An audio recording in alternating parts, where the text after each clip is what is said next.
আসসালামু আলাইকুম এভরিওয়ান, কেমন আছেন? আশা করি সকলেই ভালো আছেন। তো আবার নতুন একটি ভিডিও নিয়ে চলে আসলাম আপনাদের মাঝে। তো আজকে ভিডিওটি হচ্ছে মাউসের 5টি ম্যাজিক আপনাদেরকে দেখাবো।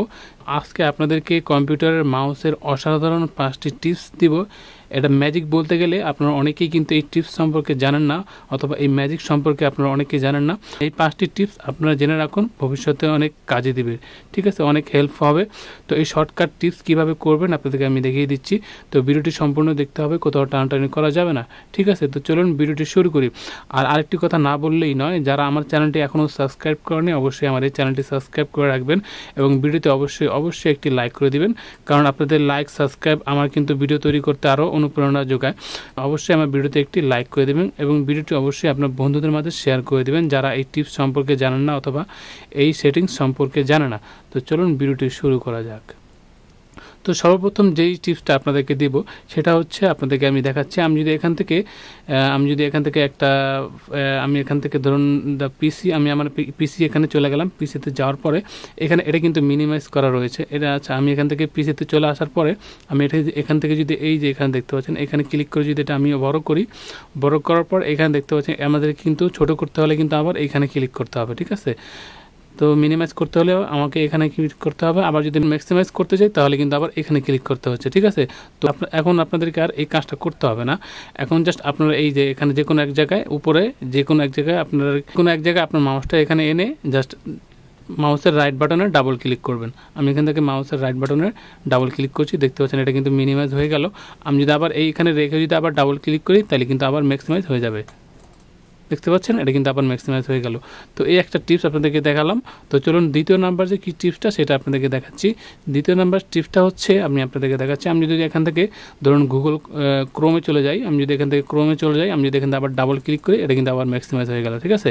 এখন গুগল ক্রোমে আসার পরে এখন আপনাদেরকে একটা বিষয় আপনাদেরকে দেখাচ্ছি, সেটা হচ্ছে, আচ্ছা ধরুন এখানে আমি আমার চ্যানেলের নাম লিখে সার্চ করছি, মোবাইল টিপস প্রো। এটা লেখা সার্চ করে আপনাদেরকে আমি দেখিয়ে দিচ্ছি প্র্যাকটিক্যালি। তো আমি এখানে আমার নামটা লিখে দিলাম। নামটা লেখার পরে আমি এখন এটাকে সার্চ করে দেবো, ঠিক আছে? সার্চ করে দেওয়ার পরে এখানে দেখতে পাচ্ছেন মোবাইল টিপস প্রো, ঠিক আছে? এইখানে একটা সাইট চলে আসছে, দেখতে পাচ্ছেন। এখন যদি আমি এই মোবাইল টিপস প্রো এখানে যদি আমার মাউসের কার্সারটা রেখে যদি আমি স্ক্রল বাটন যদি একটা ক্লিক করি তাহলে কিন্তু একটা নতুন ট্যাব ওপেন হবে, ঠিক আছে? আমি যে কোনো একটা সাইটের উপরে যদি রেখে যদি স্ক্রল বাটনে ক্লিক করি তাহলে কিন্তু নতুন একটা ট্যাব ওপেন হয়ে যাবে।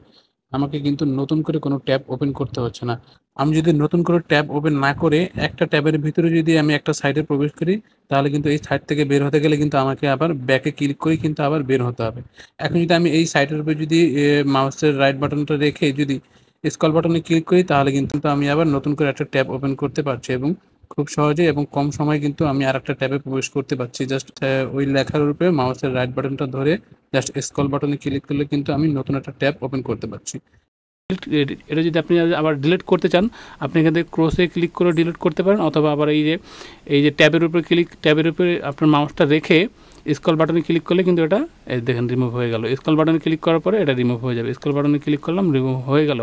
আমি যদি চাইলে এখানে ক্রসে ক্লিক করে কিন্তু রিমুভ করতে পারি, ঠিক আছে?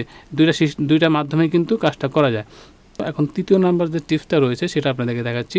সেটা হচ্ছে, আমি ধরুন এখান থেকে গুগল ক্রোমে আমি এখান থেকে গুগল ক্রোমে যাই।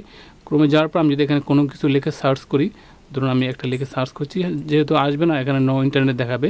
তো ধরুন আমি এখানে সার্চ করলাম, সার্চ করার পর এখানে দেখতে পাচ্ছেন চেকিং দ্য নেটওয়ার্ক কেবল, ঠিক আছে? তারপরে এখানে দেখতে পাচ্ছেন এই যে লাইনটা দেখতে পাচ্ছেন।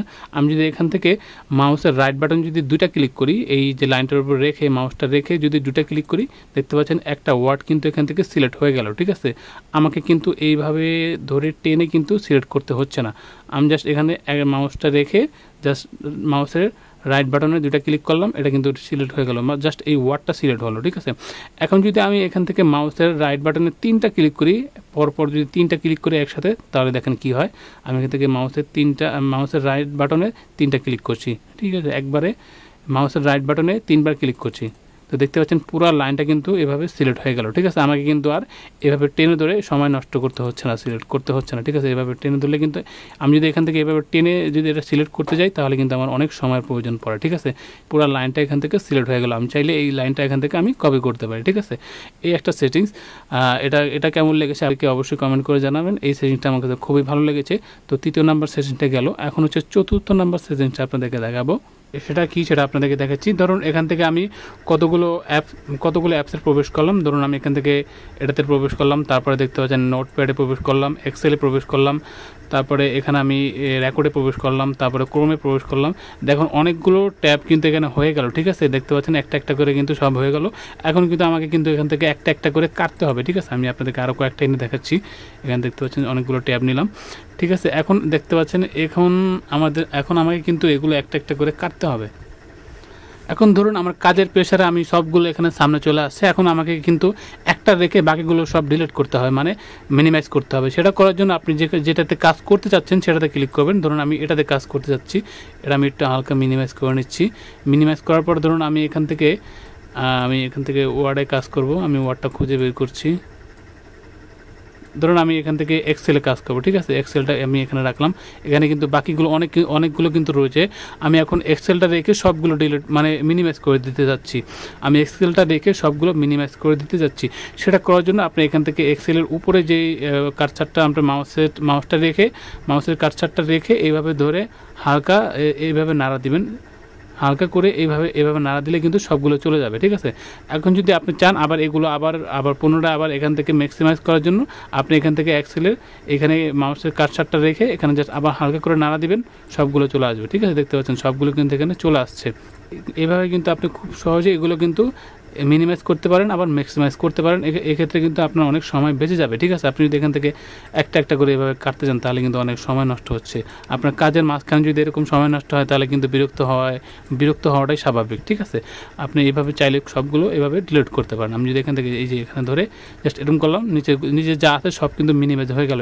এগুলো কিন্তু আবার ডিলিট হয়ে যাচ্ছে না, এগুলো কিন্তু আবার চাইলে আমি ফিরিয়ে আনতে পারবো। ঠিক আছে, দেখতে পাচ্ছেন এগুলো যাকে দিলে কিন্তু আবার সব ফিরে আসবে। ঠিক আছে, যতগুলো ট্যাব ওপেন করবেন সবগুলো কিন্তু এখানে আবার চলে আসবে। ঠিক আছে, এই চতুর্থ নাম্বার সেটিংসটা আপনার কাছে কেমন লেগেছে অবশ্যই কমেন্ট করে জানাবেন। পঞ্চম নাম্বার যে সেটিংসটা রয়েছে সেটা আপনাদেরকে আমি একটু দেখিয়ে দিচ্ছি। পঞ্চম নাম্বার যে সেটিংসটা রয়েছে সেটা দেখার জন্য আমি এখান থেকে সরাসরি গুগল ক্রোমে চলে যাই। আচ্ছা, আমি এখান থেকে আবার এটাকে ম্যাক্সিমাইজ করে নিচ্ছি। গুগল ক্রোমে আসার পরে ধরুন এখন এই লেখাগুলো এখানে দেখতে পাচ্ছেন, আমি এখান থেকে কিছু একটা সার্চ করছি, যেহেতু আমার নেট নেই। আচ্ছা, সার্চ করার পরে সার্চ করলাম। এখন আপনি কি করবেন, এগুলো চাচ্ছেন আপনি এখানে এই লেখাগুলো আপনি এখানে দেখতে পাচ্ছেন না, অনেক ছোট আপনি দেখতে কষ্ট হচ্ছে, আপনার এই লেখাগুলো আপনার দেখতে কষ্ট হচ্ছে। তো বড় করার জন্য আপনি এখান থেকে জাস্ট কন্ট্রোলে ক্লিক করে মাউসের যে স্ক্রল বাটনটা রয়েছে সেই স্ক্রল বাটনের উপর দিয়ে ঘোরাবেন। আমি এখান থেকে কন্ট্রোলে চাপ দিয়ে স্ক্রল বাটনটা উপর দিয়ে ঘোরাচ্ছি। দেখতে পাচ্ছেন লেখাগুলো কিন্তু এখানে বড় হয়ে যাচ্ছে। এখানে দেখতে পাচ্ছেন 200% পর্যন্ত বড় হয়েছে, 300% বড় হয়েছে। আপনি যদি চান আবার এটা লেখাগুলো ছোট করতে চান তাহলে আপনি এখান থেকে আবার কন্ট্রোলে ক্লিক করে মাউসের স্ক্রল বাটনটা নিচের দিকে টান দিবেন। নিচের দিকে ঘোরালেই কিন্তু এটা আবার অটোমেটিক ছোট হয়ে যাবে। ঠিক আছে, আপনি যতটুকু ছোট করতে চাচ্ছেন ততটুকু কিন্তু এখানে আপনি এটা ছোট করতে পারবেন। এটা শুধু ক্রোম ব্রাউজারই না, আপনি চাইলে এটা কিন্তু MS ওয়ার্ডে অথবা এক্সেলে কিন্তু এগুলো করতে পারেন। ঠিক আছে, আমি যদি এখানে এখানে আমি MS ওয়ার্ডে চলে আসলাম, আমি এখান থেকে কিছু লিখলাম। লেখার পর আমি যদি এখান থেকে কন্ট্রোলে ক্লিক করে আবার যদি মাউসের স্ক্রল বাটনে ক্লিক করছি, দেখতে পাচ্ছেন লেখাগুলো কিন্তু এখান থেকে বড় হচ্ছে। ঠিক আছে, আপনি যদি মাউসের স্ক্রল বাটনটা যদি নিচে দিকে টানেন তাহলে কিন্তু এটা আবার দেখতে পাচ্ছেন ছোট হয়ে যাবে। ঠিক আছে, এটা কিন্তু সব ক্ষেত্রে, শুধু এখানেও না। আমি আপনাদেরকে আমার ফাইল ম্যানেজারে পিসিতে নিয়ে যাচ্ছি। আমি এখান থেকে আমার পিসিতে নিয়ে যাচ্ছি। এখানে আসার পর যদি আমি এখান থেকে যদি আবার কন্ট্রোলে ক্লিক করে মাউসের স্ক্রল বাটনটা যদি উপর দিকে ঘোরাই তাহলে দেখতে পাচ্ছেন এটা কিন্তু এই দেখেন বড় হচ্ছে, কিন্তু এটা কিন্তু এখান থেকে বড় হচ্ছে। ঠিক আছে, আপনি যদি আবার নিচে দিকে নেন এটা কিন্তু অটোমেটিক এভাবে ছোট হবে। এটা কিন্তু আপনি খুব সহজে কিন্তু শর্টকাটে এই কাজগুলো কিন্তু করতে পারবেন। তো এই 5টা টিপস আপনাদেরকে দেখিয়ে দিলাম। তো টিপসগুলো কেমন লেগেছে অবশ্যই কমেন্ট করে জানাবেন। এই 5টা টিপসের মধ্যে কোন টিপসটা আপনাদের কাছে খুব ভালো লেগেছে এবং কোনটা আপনি জানতে পেরেছেন সেটা অবশ্যই কমেন্ট করে জানাবেন। আর অবশ্যই একটি লাইক করে দেবেন এবং ভিডিওটি অবশ্যই আপনার বন্ধুদের মাঝে শেয়ার করে দেবেন। এই ভিডিওতে যদি কোথাও কোনো কিছু বুঝতে সমস্যা হয় অবশ্যই কমেন্টে জানাবেন, আমি আপনাদের কমেন্টের রিপ্লাই দেওয়ার চেষ্টা করব। ঠিক আছে, আর পরবর্তীতে কী ভিডিও চাচ্ছেন আমাদেরকে কমেন্ট করে জানাবেন, আমি সেই রিলেটেড ভিডিও দেওয়ার চেষ্টা করব। তো আজকের মতো এই পর্যন্তই, ভালো থাকবেন সবাই, ধন্যবাদ সবাইকে, আল্লাহ হাফেজ।